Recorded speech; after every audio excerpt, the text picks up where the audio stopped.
तुमच्या घरी जर जावाई बापू जेवणाकरिता आले, तुम्हाला तुमच्या जावयाचा आवडतीचा पदार्थ करायचा, जावयाला काय आवडतं हे तुम्ही कोणाला विचारणार?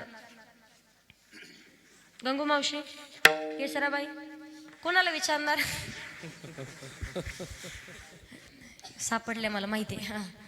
जावयाला काय आवडतं कोणाला विचारणार? लेकीला, बरोबर.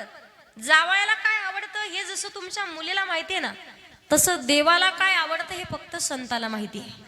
आवडे देवासी तो ऐका कोणता प्रकार नामाचा उच्चार.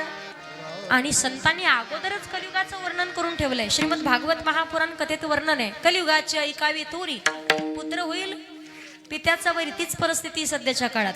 शेजाऱ्याचं पटतं पण स्वतःच्या बापाचं पोराला पटत नाही. किती गोष्टी वाईट असू द्या, कलियुगा माझी करावी कीर्तन. कोणतं कीर्तन? नामसंकीर्तन. साधन पै सोपे जळतील पापे.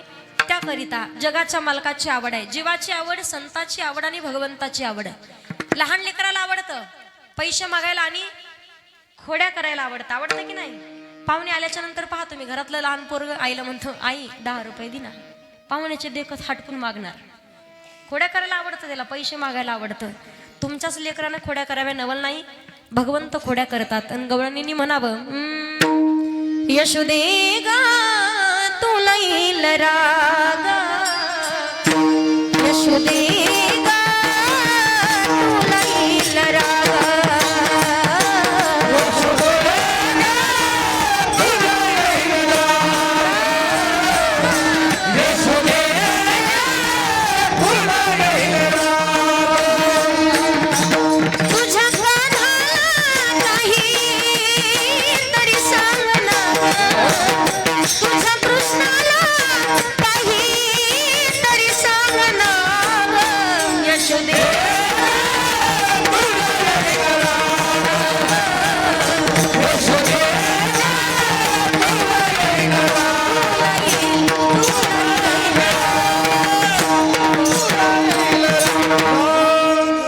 यशोदे ग तुला येईल राग.